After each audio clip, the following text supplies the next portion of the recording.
Snatch with the unbiased view. What's going on, guys? It's your girl Angie Snatch coming at you with another episode of An Unbiased Truth. Welcome back to the Snatch Gang, and hello to all my new subscribers. I'm just going to say my unpopular opinion. I do not believe that Meg Thee Stallion is lying, and I do believe that she was shot. I'm just not sure on who shot her. I know it's unpopular, but we're unbiased, so don't judge me. So this police report has got everyone in a frenzy calling Megan a liar. I'm not so sure about that, and I want to walk through these documents really quickly, just some things that stood out to me to show you why I still believe that she was shot. First, before I get into this, I want to say huge shout out to Mob Radio. Please go to her website, mobradioofficial.com. All of the documents that I'll be showing you in this video, you can find there at her website for yourself. I do know that a YouTuber named Fedit originally broke this story. However, I think Mob Radio has a platform that created a megaphone for this story for all of us to get the information, right? You saw it shared everywhere.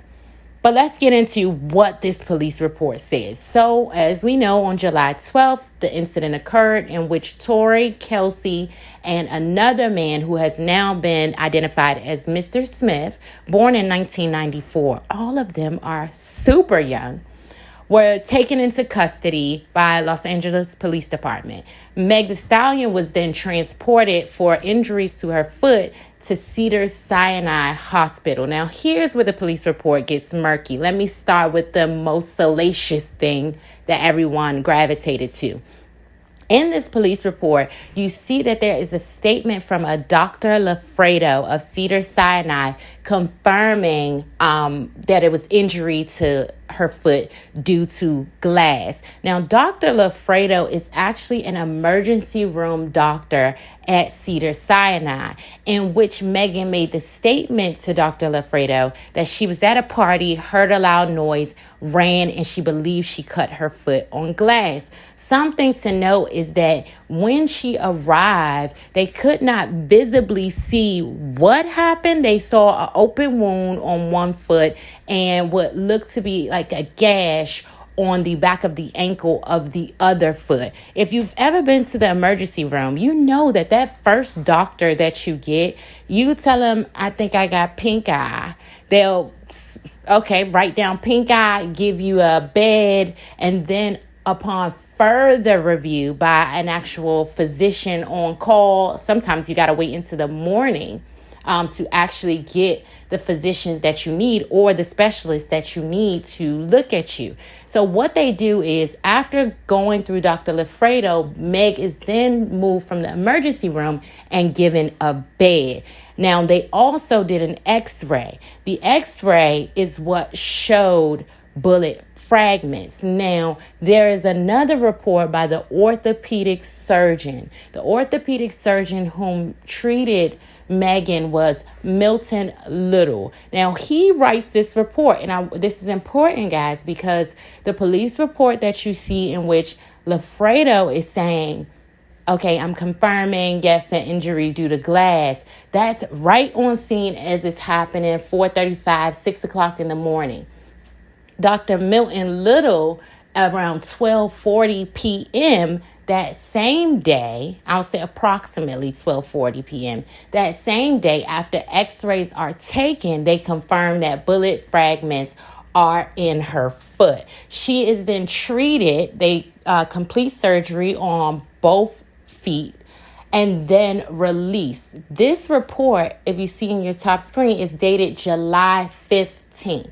So that initial police report, that's just the responding officers and their initial report. Because after those responding officers, those regular uniform officers that responded to calls of shots fired, after that, the case then moved to the detective. The case was then assigned to Detective Stogner. Now, Detective Stogner, you may be familiar with him because in December 14th, Tory's attorney, Sean Hawley, really pressed him on the questions that he actually asked Meg, as well as the fact that the bullet fragments went missing. Now, that's something that they definitely do have to answer for. Where are the bullet fragments? But that doesn't change the fact that Milton Little, on July 15th, 3 days later, wrote his report on the x-rays and the surgeries performed. Now, are we saying that he's lying about the surgeries performed?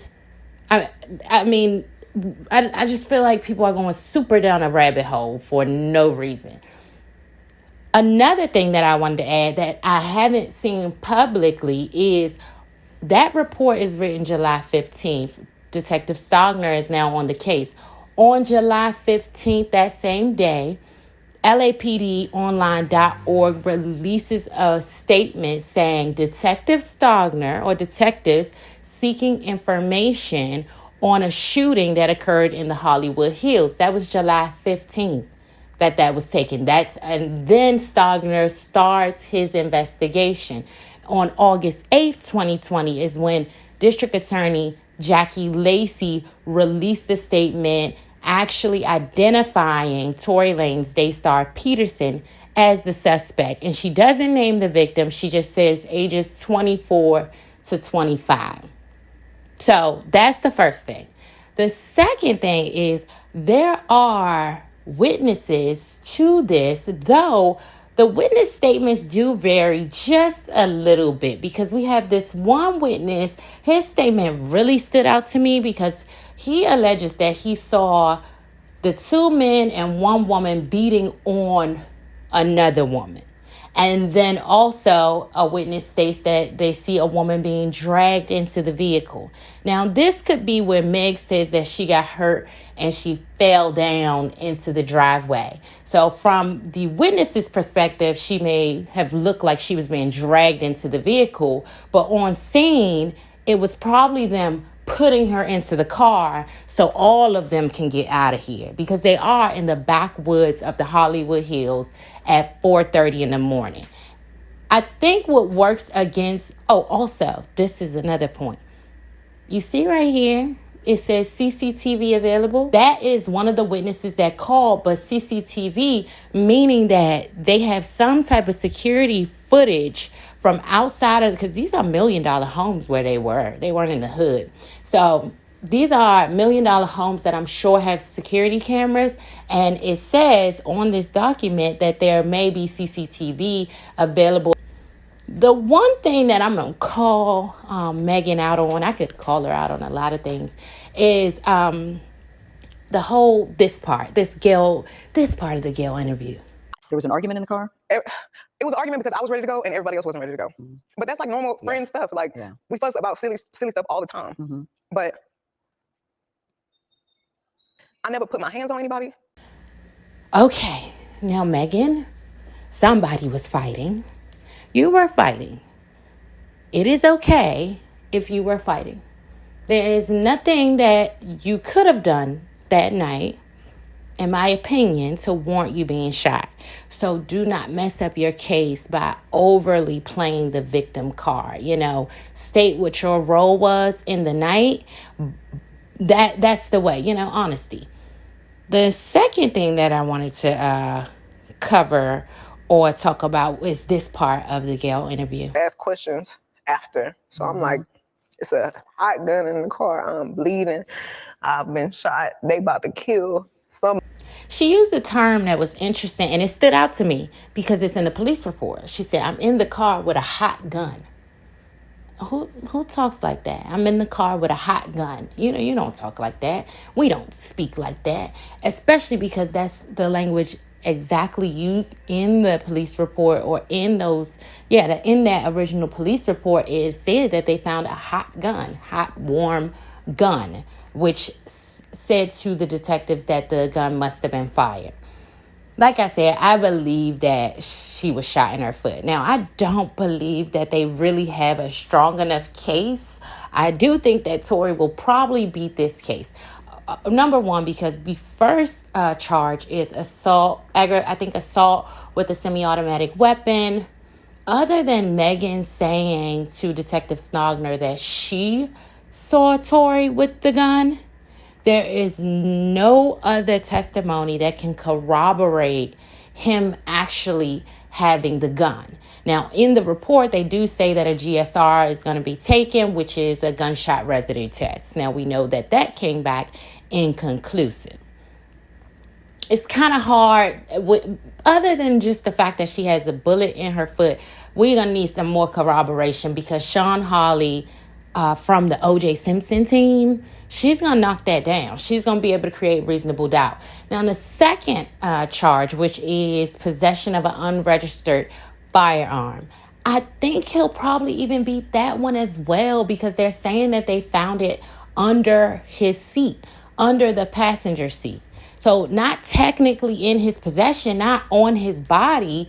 And in my experience in the past, that would have fell on the driver.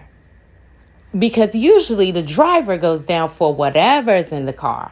Now, they already spoke with the driver, Mr. Smith, who said that, yes, he is registered to carry, but he did not have his gun on him.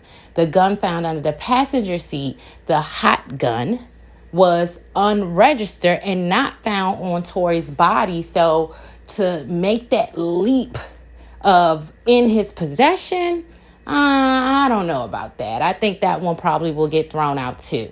However, I still think that Megan was shot. I just don't know who it was. Who shot you? And I think that Tory should be counting all of his blessings and seeing the blessing in that judge making it so that he can't make public statements, because that has worked to his advantage. Because in my opinion, Megan's public statements, the DA's public statements have worked to their disadvantage. We've been able to scrutinize any commentary made for the past 2 years. So sometimes it's better, most times it's better to be quiet and let the trial play out. We'll see how this goes. I'm thinking that this is going to end in either a mistrial or he's going to be acquitted of the charges. I think going forward, this is about the court of public opinion and everyone trying to save their reputations, even though it's difficult for Tory to do that because he does not have the option of speaking in the court of public opinion. However, he has a lot of supporters that are already doing it for him. You guys let me know what you think. It's your girl, Angie Snatch.